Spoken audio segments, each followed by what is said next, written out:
Empowerment అంటే సాధికారత దిశగా ఎంతటి పెద్ద పీట వేశాం. అలాగే విధానపరంగా కొత్త కొత్త మార్పులు కూడా ఈ సాధికారతని కేవలం మాటల్లోనే కాకుండా ఆచరణలో కూడా పూర్తి స్థాయిలో చూపడానికి ఏమేమి అవసరాలు ఉన్నాయో ఆ మార్పులు కూడా విధానపరంగా తీసుకొచ్చి కూడా గమనించాం. ఒక రాజకీయ నాయకుడు అయితే ఇంత చేయలేడు. విజన్ అంటే ఒక దార్శనికుడు ఈ సమాజం అసమానతల నుంచి బయటకు వచ్చి సమసమాజంగా మారడానికి చేయాల్సినవన్నీ మనసావాచ పూర్తిగా in letter and spirit complete ఏమేమి అమలు చేస్తే అది సాధించగలం. అధికారంలో ఉన్నందువల్ల ఆ అధికారాన్ని పూర్తిగా అందుకు సద్వినియోగం చేసుకొని వాటిని ఆచరణలో కూడా తీసుకురాగలిగిన ఏకైక నాయకుడు ఎవరు ఉన్నారంటే మనకు జగన్మోహన్ రెడ్డి గారు కనిపిస్తారు. నిజమైన మెరిట్ ఉన్నవాళ్ళు కానీ లేదా ఆసక్తి ఉన్నవాళ్ళు కానీ తమకు ఛాయిస్ ఎట్లా ఉంటే ఆప్షన్ ప్రకారం తమ కోరుకున్న రకంగా తమ జీవితాన్ని తీర్చుకోవడానికి అవసరమైన అన్ని చేయాల్సిన ప్రయత్నం చేశారు. అందుకోసమే విద్యా వైద్యం లాంటి కోర్ సెక్టర్స్, అగ్రికల్చర్ లాంటి కోర్ సెక్టర్లు, ఇండస్ట్రీ, వీటికి అది ఓన్లీ ఏదో ఒక సెక్షన్ సైపు విడియేది కాదు, ముందు బేస్ ఫౌండేషన్ స్ట్రాంగ్ వేస్తుంది. ఈరోజు మీకు తెలియదు కదా ఎంత ఘోరంగా భయంకరంగా ఉందో పరిస్థితి. ఈ 2 years అడ్డగోలుగా ఎక్కడిక్కడ దోచుకోవడం కానీ, అవినీతి కానీ, ప్రతి దాంట్లో సెటిల్మెంట్ దగ్గర నుంచి ఇసుక మైనింగ్ కానీ ఏదైనా మిగిలిన ఎనీ యాక్టివిటీ, అది ప్రైవేట్ కావచ్చు, పబ్లిక్ కావచ్చు, గవర్నమెంట్ సంబంధం ఉండొచ్చు, ఉండకపోవచ్చు. ఎందుకంటే అధికార వ్యవస్థతో సహా మొత్తం ఒక వ్యవస్థీకృతం చేసినందువల్ల పెద్దలో వస్తుంది. వాళ్ళు అనుకోవాలి వాడికి అధికార పరిధి ఉన్నా లేకపోయినా సరే. అది లిక్కర్కి సంబంధిస్తే బెల్ట్ షాపులు ఆక్షన్, వాటిలో ఇది కావచ్చు, ఇంప్లిమెంటేషన్ కావచ్చు, ఏం తాగాలని డిసైడ్ చేయడం కావచ్చు. గతంలో ఏదో మనం పెన్షన్ కావాలంటే ఒకటి అయిపోతే ఇంకోటి ఇస్తుందని అంటున్నారు. ఇప్పుడు ఉన్న పెన్షన్ రావాలన్నా, వచ్చిన చేతికి రావాలన్నా, ఏదైనా సరే మళ్ళీ వీళ్ళ నిర్ణయం మీదే. ఎవరైతే పార్టీ తెలుగుదేశం పార్టీ కార్యకర్తలు కావచ్చు, ఆ కార్యకర్తలు పిలువబడే వాళ్ళు కావచ్చు, వాళ్ళ ప్రమేయం లేదు, జరగట్లా. రాజధాని ఇష్యూ జరుగుతుంది. ఆయన అవినీతి కోసం అసలు రాష్ట్రం మోయలేనంత భారాన్ని తెచ్చేసి చంద్రబాబు నాయుడు గారు, మోయలేనంత కాదు అసలు ఊపిరి అన్నీ దాని మీద ఒక భ్రాంతి క్రియేట్ చేసి ఈ రాజధాని సర్వం ఇది అయిపోతుంది, దాన్ని వ్యతిరేకించే వాళ్ళు అందరూ ఏదో దేశద్రోహులు అన్నట్టు ఒక ఇమేజ్ క్రియేట్ చేసిన అలాగా ప్రయత్నం చేసి ఇప్పటికీ ఫస్ట్ టైం దాన్ని బ్రేక్ చేయగలిగాం. ఇప్పుడు కొంత రిజిస్టర్ అవుతుంది. జగన్మోహన్ రెడ్డి గారు ఎప్పుడైతే అది ఆచరణ సాధ్యంగా దగ్గర ఎట్లా పెడతావు, ప్లస్ అప్పుల భారం ఎట్లా వస్తారు, ఇది ఇక్కడ రెడీగా ఉంది కదా నేను తీసుకొచ్చాను. ఇప్పుడు జనంలో డిస్కషన్ మొదలైంది. అది నగరము రాదు, అసలు రాజధాని అనేది రాదు, మొత్తం అది లిటరల్గా నీళ్ళు ఎత్తిపోతల పథకం, ఆ నీళ్ళ ఎత్తిపోతల పథకంలో డబ్బు ఎత్తిపోతల పథకం. సో అది నిరంతర ప్రక్రియ, నిరంతర ఎత్తిపోతల. దానికి ఆయన ఒకటి ఏర్పాటు చేసుకునే సిస్టమ్. మరి ఎన్ని దశాబ్దాలు తన కుటుంబం ఉంటుంది అనుకున్నాడో వాళ్ళందరూ అడుగుతాను తెలియదు, కానీ దానికి చేసి దాన్ని రాష్ట్రం అంతా దాన్ని నమ్మమంటున్నాడు. ఇప్పటికే 55,000 కోట్లు 59,000 కోట్లు కాంట్రాక్ట్ ఫైనలైజ్ చేసినాడు, ఇచ్చేసినాడు. కమిషన్ కూడా అయిపోయినట్టుంది. ఎందుకంటే మొబిలైజేషన్ అడ్వాన్స్ ముందు ఇచ్చినారు. ఇప్పుడు ఖర్చు పెట్టింది మొబిలైజేషన్ అడ్వాన్స్ 6,000 కోట్లు ఇంకా చెల్లాలి.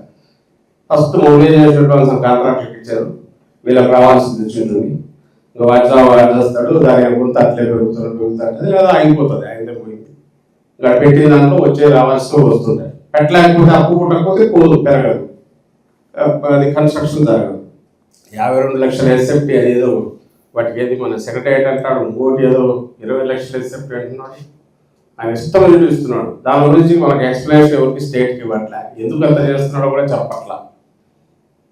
పైగా మన ఇప్పుడు ఆయన నారాయణ అంటున్నాడు 14,000 అని మనమంటే 14,000 అని నోరిలో పెట్టి ఆశ్చర్యంగా మనం అడిగితే 14,000 కన్నా 16,000-17,000 అవుతుంది అంతా అయ్యేసరికి ఆయనే చెప్తున్నాడు. 14,000 ఎక్కడ మీరు పోయినా చాలా మంది ఉంటారు. ఏ ఊరైనా ఇదైతే ఇళ్లకు సంబంధించో కట్టడమన్నా కట్టుతారు, కొనమన్నా కొంటుంటారు. ఎక్కడ ది బెస్ట్ ఇది కూడా 4,000, 3,000, 5,000 భూమితో కలిపి 40 అంతస్తులు 50 అంతస్తులు ఎటువంటి ఊహించుకోవచ్చు. ఇవన్నీ చిన్న చిన్నవి అయిపోయినాయి.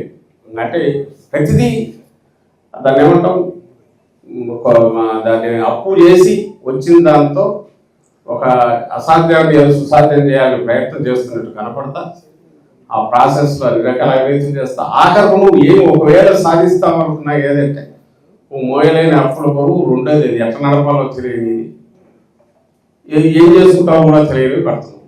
రాయపూర్లో 20 ఏళ్ళు దాటింది, ఇంతవరకు ఏం లేదు, అట్లే ఉన్నాయి. ఈ మధ్య అక్కడికి కూడా మీరు అందరూ చూసి ల్యాండ్ ఆర్డర్ లేకపోవడము, అన్యాయంగా అరెస్ట్ చేయడము, మనోళ్ళు ఎట్లా సఫర్ అవుతున్నారు.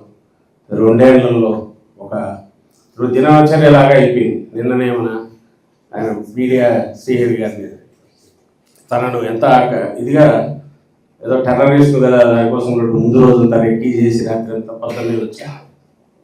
చంద్రబాబు నాయుడు ఏం కోరుకుంటున్నాడో, వాళ్ళ కొడుకు ఏం కోరుకుంటున్నాడో, దాని మేరకు ఏమేమి డైరెక్షన్స్ వస్తుంటాయి, వాటిని ఎట్లా ఫాలో కావాలి, ఎట్లా ఫుల్ఫిల్ చేయాలి వాళ్ళ కోరికలు అన్నట్టే ఉంది తప్ప ఈ రాష్ట్రంలో ఏ పరిస్థితి ఎట్లుంది, లాండ్ ఆర్డర్ ప్రొటెక్ట్ దానికి పోలీసులు ఎక్కడ రావట్లేదు. దీనికైతే 3 బ్యాచ్లు అంటారు. నిన్న శ్రీహరిని పెట్టలేదు, ముందు రోజు రాత్రి, ముందు రోజు ఈవినింగ్ అనంతపురంకు కుప్పం పోలీసులు పోతారు, దానికి తాడేపల్లి ఈ ఏరియా పోలీసులు రాత్రి 10 బ్యాచ్, తర్వాత 3 నుంచి మళ్ళీ రేపు మార్నింగ్ 8కు వచ్చి తీసుకుంటారు.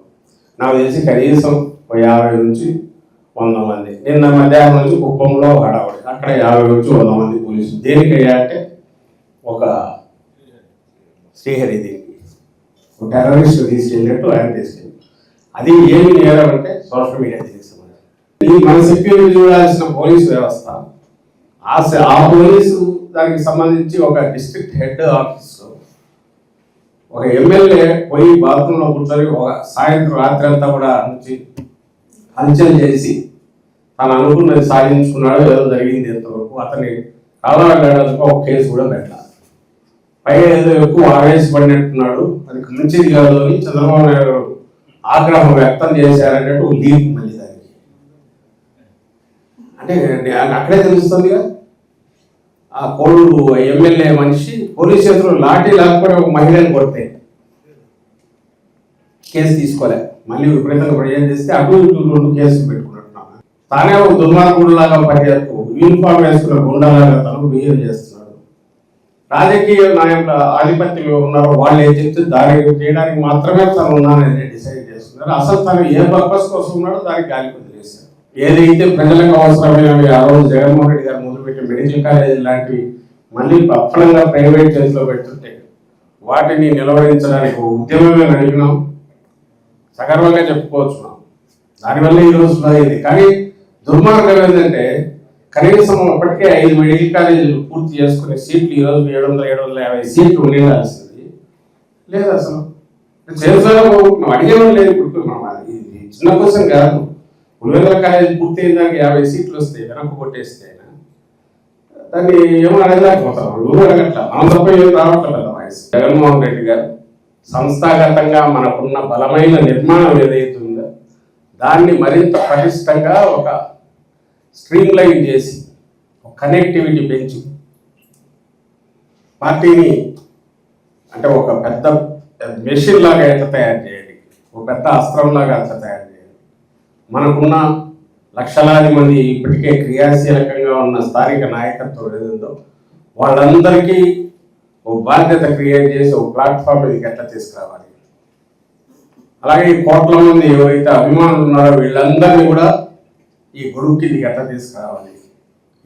ఈ చట్టం ద్వారా ఈ మనం సంస్థాగతంగా మనం ఏర్పాటు చేసిన ఈ డిఫరెంట్ ప్లాట్ఫామ్స్ ద్వారా నేదాం అనే ఉద్దేశంతో గత మీరు గమనిస్తున్నారు 7-8 నెలలుగా మనం ఆర్గనైజేషన్ పరంగా చేస్తున్నాం, యజ్ఞంలాగా చేస్తున్నాం కదా.